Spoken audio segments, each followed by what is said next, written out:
ദീനാമ P Kesavadev. Shri P Kesavadev രചിച്ച മനോഹരമായ ചെറുകഥയാണ് ദീനാമ. വാക്കുകളിലൂടെ തൻ്റെ കഥാപാത്രത്തെ മറ്റുള്ളവരിലേക്ക് അഥവാ വായനക്കാരിലേക്ക് എത്തിക്കുന്ന അദ്ദേഹത്തിൻ്റെ ചാതുര്യം പ്രശംസ അർഹിക്കുന്നു.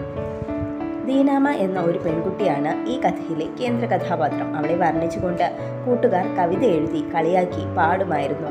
കൊക്കുപോലുള്ള കണ്ഠവും മുട്ടിയ മൂക്കും അർദ്ധനിമീലിത നേത്രങ്ങൾ, ആനച്ചുണ്ട് കണക്കിയ അധരങ്ങൾ, മാനിമണി ദീനാമയല്ലയോ.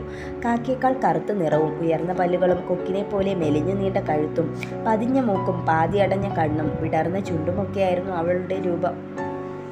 അവളുടെ അനുജത്തി പോലും അവളെ കളിയാക്കാറുണ്ടായിരുന്നു. കാക്ക കുളിച്ചാൽ കൊക്കാകുമോ എന്നതായിരുന്നു അവളുടെ ചോദ്യം.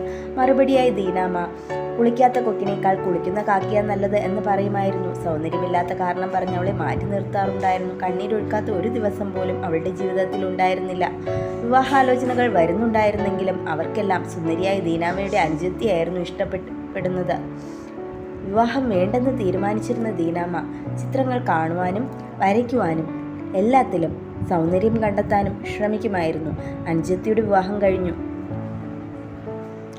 ദീനാമയുടെ ജീവിതത്തിലേക്കും ഒരാൾ ഒടുവിലായി കടന്നു വന്നു. ദീനാമ ഒത്തിരി ഇഷ്ടപ്പെട്ടിരുന്ന ചിത്രകാരൻ. പക്ഷേ അവിടെയും അവൾക്ക് ഒറ്റപ്പെടലും ഏകാന്തതയുമായിരുന്നു കൂട്ടുകാർ.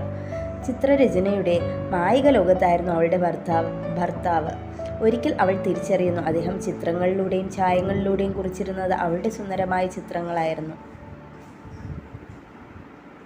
തന്നിലെ സൗന്ദര്യത്തെ ഇത്ര മനോഹരമായി ഇതുവരെയും അവൾ കണ്ടിരുന്നില്ല. സകല ജീവജാലങ്ങളിലും സൗന്ദര്യമുണ്ട്, പക്ഷേ അത് മനസ്സിലാക്കാൻ കണ്ണ് മാത്രം പോരാ, സ്നേഹമുള്ള ഹൃദയം ഉണ്ടാകണം എന്നാണ് ഈ ചെറുകഥ പറയാതെ പറയുന്നത്.